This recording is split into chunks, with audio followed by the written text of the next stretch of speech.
जय श्री कृष्ण मित्रों। आज का विषय है कृष्ण ने अर्जुन को ही क्यों चुना। महाभारत केवल एक युद्ध कथा नहीं है, बल्कि यह धर्म, कर्म, भक्ति, ज्ञान और मानव मन की जटिलताओं का गहन दर्शन है।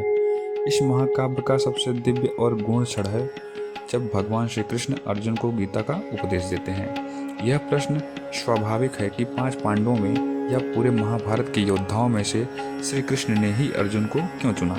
इसका उत्तर केवल मित्रता में नहीं, बल्कि अर्जुन के गुण, उनकी मानसिक अवस्था और ईश्वर की लीला में छुपा है। श्री कृष्ण ने अर्जुन को इसलिए चुना क्योंकि अर्जुन केवल एक महान योद्धा ही नहीं, बल्कि एक सच्चा जिज्ञासु और योग्य शिष्य था। अर्जुन के अंदर 3 विशेष गुण थे: विनम्रता, जिज्ञासा, समर्पण। जब कुरुक्षेत्र में अर्जुन का मन विचलित हुआ तो उसने श्री कृष्ण से कहा, मैं आपका शिष्य हूँ, मुझे उपदेश दीजिए। यही वाक्य अर्जुन को विशिष्ट बना देता है। ज्ञानी या ज्ञान उसी को मिलता है जो अपने अहंकार को त्याग कर सीखने के लिए तैयार हो जाता है। श्री कृष्ण ने गीता इसलिए नहीं कही कि अर्जुन सबसे शक्तिशाली था, बल्कि इसलिए कि अर्जुन सबसे अधिक द्वंद्व में था।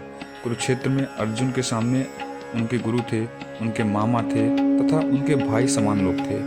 उनका धनुष गिर गया, हाथ कांपने लगा, आंखों में आंसू बहने लगे। यही मानवता का शिखर है। यदि अर्जुन में यह मोह न होता तो गीता का जन्म ही न होता। गीता किसी निडर योद्धा को नहीं, बल्कि डरे हुए मनुष्य को मार्ग दिखाने के लिए कही गई है।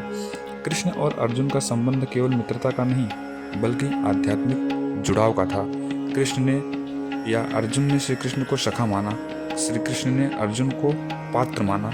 कृष्ण जानते थे कि अर्जुन बात समझेगा, प्रश्न करेगा और फिर उस पर चलेगा। ज्ञान देने के लिए केवल बोलने वाला नहीं, सुनने वाला भी योग्य होना चाहिए। द्रोणाचार्य ने कहा था, यदि अर्जुन चाहे तो वह असंभव को भी संभव बना सकता है। अर्जुन की साधना, उसका अभ्यास, उसकी एकाग्रता अद्वितीय थी। मछली की आंख का उदाहरण इसी का प्रमाण है। कृष्ण ऐसे व्यक्ति को ज्ञान देना चाहते थे जो उसे जीवन में उतार सके।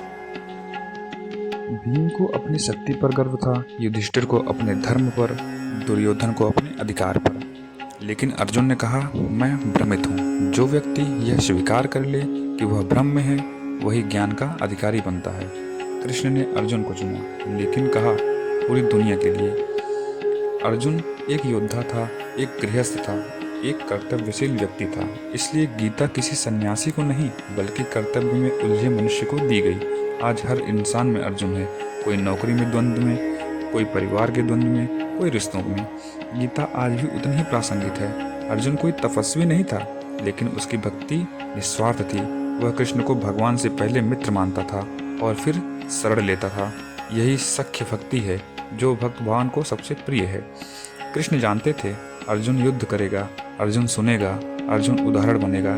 यदि गीता किसी और को दी जाती तो शायद वह इतिहास में खो जाती, लेकिन अर्जुन के माध्यम से गीता अमर हो गई।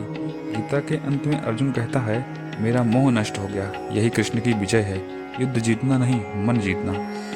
कृष्ण ने अर्जुन को इसलिए चुना क्योंकि वह योग्य था, वह विनम्र था, वह प्रश्न करने वाला था, वह कर्म से भागने वाला नहीं था।